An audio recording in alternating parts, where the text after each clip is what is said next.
남들보다 더 오래 걸리고 발견하기 더 오래 걸릴 수도 있지만 장애인들을 진정으로 사랑한다면 그들을 섬기는 것을 넘어 그들이 또 다른 누군가를 섬길 수 있는 자로 세워질 수 있도록 교회가 더욱 발벗고 나서야 합니다.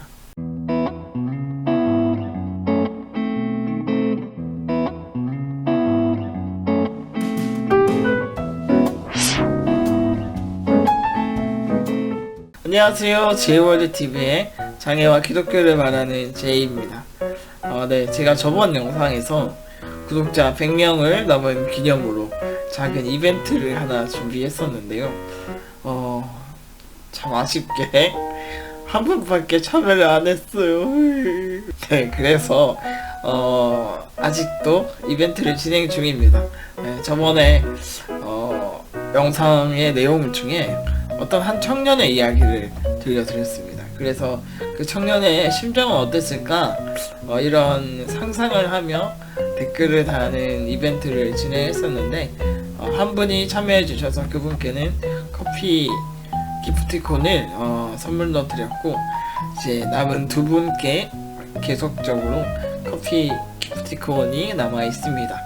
네, 그래서 이전 영상에서 댓글을 다셔도 좋고요, 아니면 오늘의 영상에서 영상을 다 시청하시고 난 후에 어떤 느낀 점이나 아니면 궁금한 점 있으시면 댓글로 남겨주시면 선착순 두 분께 커피 기프티콘을 드리도록 하겠습니다.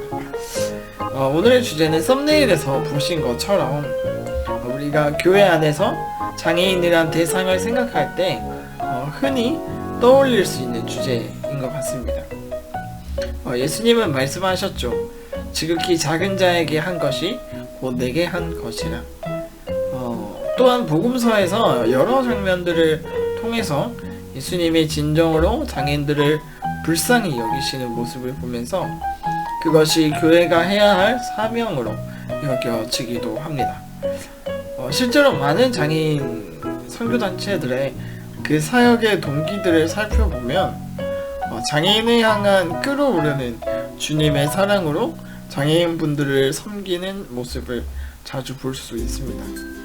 나중에 다룰 예정이긴 하지만 우리나라에 처음 복음을 들고 오신 선교사님들이 우리나라에 들어오셔서 가장 먼저 하신 일들은 가난한 자와 장애인 분들을 섬기는 일이었습니다. 맞아요. 우리 크리스천이라면 응당 세상에서 소외받고 홀로 외로이 있는 자들을 섬겨야 합니다.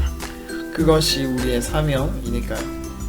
그러나 여러분, 과연 예수님의 장애인을 향한 불쌍히 여김과 인간 세계에서 죄 많은 인간이 다른 죄 많은 인간, 그저 다른 이들과 조금 다른 모습을 가진 인간에게 건네는 불쌍히 여김은 같은 선상에 놓인 개념이 될 수 있을까요? 복음서에서 쓰인 불쌍히 여기다 라는 단어는 헬라어 단어로 스플랑크 니조마이 라는 단어인데, 이 단어의 어원은 창자입니다. 즉 창자가 끊어질 듯한 고통을 뜻하는 단어입니다. 이 단어는 마태복음 20장 29절에서 34절에 나오는 이야기인데요. 예수님이 길을 지나가실 때에 길가에 앉아있던 두 시각장애인이 예수님을 향해 이렇게 외치죠. 다윗의 자손 예수여, 우리를 불쌍히 여겨 주옵소서. 이때 다급한 이 외침을 들은 예수님은 곧 그들을 불쌍히 여기시고 그들의 눈을 만지심으로 그들이 보게 되는 이적을 행하십니다. 여기서 예수님이 그들을 향해 품으신 이 불쌍히 여기시는 마음을 조금 더 직관적으로 알 수 있는 본문이 있습니다. 이때 사용된 스플랑크 니조마이는 마태복음 9장 36절에도 나오는데요. 이때 상황도 예수님께서 한창 천국복음을 전파하시고 모든 병과 모든 약한 것을 고치시고 그들이 목자 없는 양 같이 고생하여 기진함을 불쌍히 여기신다고 기록되어 있습니다. 여러분, 목자 없는 양 어디서 많이 들어본 말이죠? 이 말씀은 민수기 27장 17절에서 처음으로 등장합니다. 출애굽 백성인 이스라엘의 초대 지도자인 모세가 이제 자신의 뒤를 이을 여호수아를 대신해서 여호와께 기도하는 장면이 등장합니다. 그가 표현하기를 지금의 이스라엘의 백성들은 마치 목자 없는 양과 같아서 그렇게 되지 않게 해달라고 하나님께 간구하고 있습니다.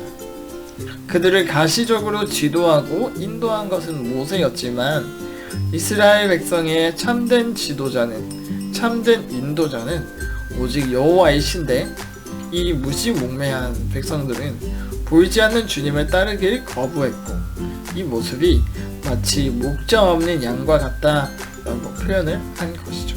하지만 우리가 잘 아는 것처럼 이런 모습이 당시 모세가 이끌었던 이스라엘 백성만의 문제가 아니라 에덴 동산에서부터 하나님의 인도를 거부한 타락한 인간의 모습이죠. 그렇기에 예수님께서 우리의 목자가 되어 주시기 위해 이 땅에 오신 것이죠. 다시 정리하자면 예수님의 약한 자들을 불쌍히 여기시는 마음 속에는 그분의 잃어버린 영혼을 향한 안타까움이 선재되어 있고, 그렇기에 우리는 누군가를 주님의 마음으로 불쌍히 여긴다고 할 때 하나님을 알지 못하는 영혼에 대한 안타까움으로부터 출발해야 한다고 말씀드리고 싶습니다. 따라서 우리가 장애인을 사역한다고 할 때 단순히 그들을 구제하고 봉사하고 마는 수준에서 그치면 안 되는 것이죠. 오늘날의 대부분의 사역 현장 모습에는 이런 수준에서 만족하고 이것만을 위해 전력을 다하는 모습을 보게 됩니다. 물론 중요한 부분이고 가치 있는 일이지만 이것은 그저 반쪽짜리 선교이며 단순한 자기만족으로 그칠 위험이 높다는 점을 말씀드리고 싶습니다. 이전 영상에서 수차례 말씀을 드렸지만 장애를 가졌다는 것은 장애라는 특성이 추가된 똑같은 죄에 많은 인간일 뿐이며 이들도 분명 하나님의 일을 위한 존재로 거듭날 수 있는 동등한 하나님의 형상을 가진 인간일 뿐입니다. 그렇다면 이들도 여느 인간에게 부어진 사명과 같이 모든 민족을 제자로 삼아 아버지와 아들과 성령의 이름으로 세례를 베풀고 주께서 우리에게 분부한 모든 것을 가르쳐 지키게 할 책임이 있는 자입니다. 하지만 우리는 한낱 불완전한 인간의 시선으로 그들을 바라보며 판단하고 장애를 가진 자는 마치 하나님의 일을 하면 큰일이라도 날 것처럼 대하고 있진 않는지 생각해 보면 좋겠습니다. 예수님의 희생은 서로 불같이 대립하던 유대인과 이방인을 복음으로 하나 되도록 만드셨음을 우리는 기억해야 합니다. 그분은 십자가로 도저히는 다시는 하나 될 수 없을 것 같던 하나님과 인간, 그리고 나아가 분쟁과 시기, 다툼으로 뒤덮여 있던 인간과 인간 사이를 화해시키셨고 그 위에 교회를 세우셨습니다. 그것이 교회의 출발이라면 우리 교회 안에는 분리와 배제, 차별, 판단이 설 자리가 없게 해야 합니다. 남들보다 더 오래 걸리고 발견하기 더 오래 걸릴 수도 있지만 장애인들을 진정으로 사랑한다면 그들을 섬기는 것을 넘어 그들이 또 다른 누군가를 섬길 수 있는 자로 세워질 수 있도록 교회가 더욱 발벗고 나서야 합니다. 물론 현실적인 문제들이 있을 수 있어요. 장애인분들 중에서도 받는 것에 너무 익숙해져서 누군가를 섬긴다는 개념이 쉽게 자리 잡히지 않고 교회에서 자신만의 이득을 위하려는 분들도 있습니다. 그런데 과연 이런 문제가 장애인이라서 그들만이 가지고 있는 문제일까요?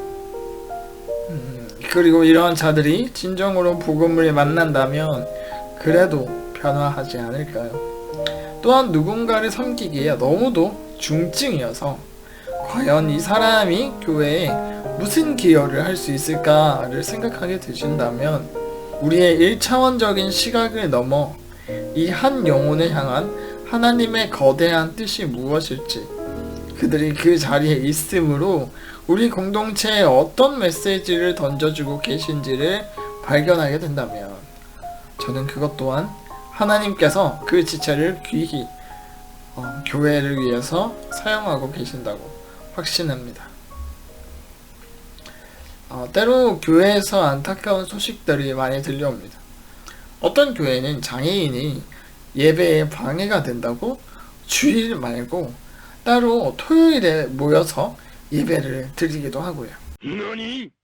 집사라면 누구나 예배 시간에 대표 기도를 맡게 되지만 언어장애가 있는 집사님께서는 대표 기도 순서에서 제외되는 사례도 있다고 합니다.